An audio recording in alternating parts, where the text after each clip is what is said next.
Comeback mechanics are sometimes a divisive topic on the discussion of fighting games. In this video, we will take a look at the way comebacks are implemented in Tekken 7 to help us better understand the value they bring to the game. To do this effectively, however, we must first do two things. 1. Consider that more than just competitive players are affected by this system. 2. We need to look at the legacy of Tekken, as that is what sets the foundation for gameplay evolution. But before we start, make sure you hit that like button, as it helps us out in the algorithm, and subscribe for more fighting game content.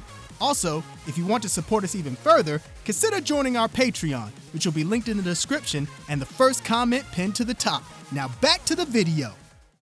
First, we will start with a look at Tekken's legacy. Tekken is a game that has seen more spotlight during this era of the fighting game community. It wasn't always like this, and there are several factors which can be debated as the cause for this. However, to keep this centered, we will be focusing on what we are here to discuss, just the comeback mechanics of Tekken. Tekken 6 was the first game in the series that introduced the Rage mechanic. As with most changes, in the beginning they receive a fair amount of criticism. Rage functions similarly to something like K-Groove from Capcom vs SNK 2. Once the player had 10% of their health left, Rage would activate and grant them access to much larger damage on their strikes.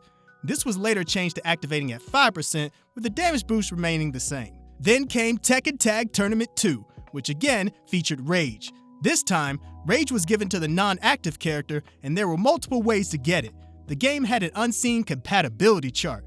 This chart determined how quickly a team member would enter Rage. Furthermore, performing a tag switch combo would cause the player being hit by the combo to enter Rage status. Lastly, Rage was more than just an offensive tool for this game. Players could spend their rage to perform a tag crash, a fast tag-out move. Tekken Tag Tournament 2 has a very large cast and unique combinations that can have players studying to the point of mastery for years. The Rage comeback mechanic was still powerful, but with so many ways both players could manipulate it, many players didn't feel it was stronger than it needed to be. Now enter Tekken 7. Some players were fortunate enough to have the chance to play an arcade version of this game before the full release. The game featured stunning visuals in comparison to its competition, and it now had the added flair of the newest way the Rage system would be used: Rage Arts. In the very beginning, this got a lot of negative criticism from a majority of veteran players, and it still might, but let's put a pin in these ideas until the end. Rage Arts are powerful moves that upon activation will behave like super moves or ultras, creating a cutscene on startup and after it hit, just like its competitors who held the limelight for so long. They dealt large amounts of damage and made comebacks easier in comparison to still having to work through the rest of the enemy's life bar all on your own. Did we mention they also had armor frames on them? The armor was another new tool in Tekken 7 that reduced the damage being received while still allowing the attack to continue. Upon the full release of the game, Tekken 7 Fated Retribution, they also added Rage Drives. Rage Drives will be powered up versions of attacks in lieu of armor frames or a cutscene. This was a lot more straightforward than Tekken Tag Tournament 2's diverse system. Again, initial criticism was plenty and would calm down some as players developed better tactics around these mechanics.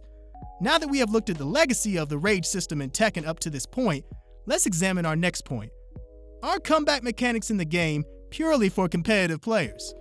The quick answer is obviously no. We know that many gamers enjoy Tekken on a casual level. Let's go one step further and consider all the value that Tekken 7 has aimed to give not only to the players, but spectators as well.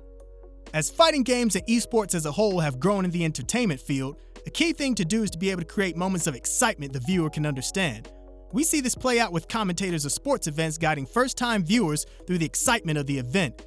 Tekken has commentators too, but we know that even the best commentator cannot relay every detail of the action as it unfolds to viewers. What of the passerby? What does a glowing red man in a jaguar mask translate to? Not much, honestly. In Tekken 7, Rage mechanics are more than just a comeback. They are part of the newly added tools and systems put into Tekken, which bring more information and potentially hype to uninitiated spectators. Other parts of that package include color bleed on traded hits, slow-mo during intense situations, glowing white armor, we mentioned a moment ago, and camera zoom to help highlight powerful counter hits. Due to this, it's hard to consider the comeback mechanics in a vacuum for the game.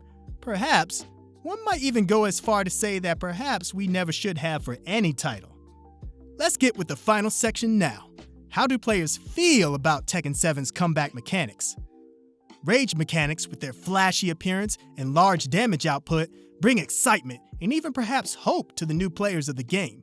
Veteran players may still shut down the noobs' poor attempts at using these mechanics, but the good in this is that they picked up the game and joined the community because they could see, both visually and ideally, a way in which they could win the game. I like to think of it like a pot of honey. A sugary lure brings in the masses with the promise of getting in some sweet Tekken.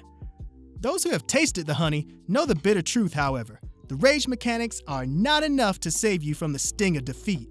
As a player begins to learn the truth of what it is to play Tekken beyond the combat mechanics, he is met with a difficulty the game cannot convey so well: the real fundamentals of Tekken. In time, the honey pot feels more like a hornet's nest, not a drop of honey in sight. At this point, however, the game hopes to hook you on its gameplay, and last time I checked, the clever trap Harada has set seems to be working. Now let's get back to that pen we mentioned earlier. Veterans, or my favorite pet name for them, Tekken Boomers. The game having combat mechanics can be quite a drag in their eyes. You hear the common phrase of, "Why should you get stronger because I'm playing well?" So what value do they get? Can we fairly believe is the ultimate gift of a larger and stronger community? Even if that's a result of the combat mechanics attempting to level that strength across the board. Do you remember where Tekken was before Geese was revealed? Before JDCR pulled that amazing comeback against Jeonding? Before Akuma was added to the game? Before Rage Arts helped guide viewer attention? While it wasn't in a terrible place, the community never had the strength and backing it does now. With that came new opportunities for the higher level players that just weren't there at the standard there are now. Veteran players can also see it as progression and change, as normally Tekken makes a few tweaks with combo structure. Tekken 7 changes so much that vets of the series are sure to feel a little fresh with all the new mechanics to wield in their experienced hands. Some, however, don't enjoy the change as Tekken 7 shifts too far from what they knew as Tekken. So maybe we're at an impasse? Do vets want more of the same? If so, the old games still exist. With all things considered, what is the value of the combat mechanics in Tekken 7? Notably, Tekken 7 has increased the amount of Tekken players beyond any record it ever set. It even beat itself in Season 2, and among all the new Tekken players, it'd be foolish to not realize the amount of new longtime Tekken fans which have been awoken. Some who might even love this game so much, they invest in learning about past titles. Surely they will have interest in future titles. True belief. Another comment from veteran players who look at combat mechanics as a crutch is something with energy that matches this statement. Players are weaker these days as they rely on combat mechanics to win. This sometimes becomes a bit of a chicken and the egg scenario. Are the players getting in at the lower point of entry? Is the point of entry lower to get more players? But does it matter? Hopefully we as gamers and fans picked up Tekken and played Tekken because it caught our interest. The multiple seasons suggest we are having fun playing it. If the combat mechanics are helping get more people to play, which in turn gives us more chances to share and enjoy Tekken with our friends, who cares?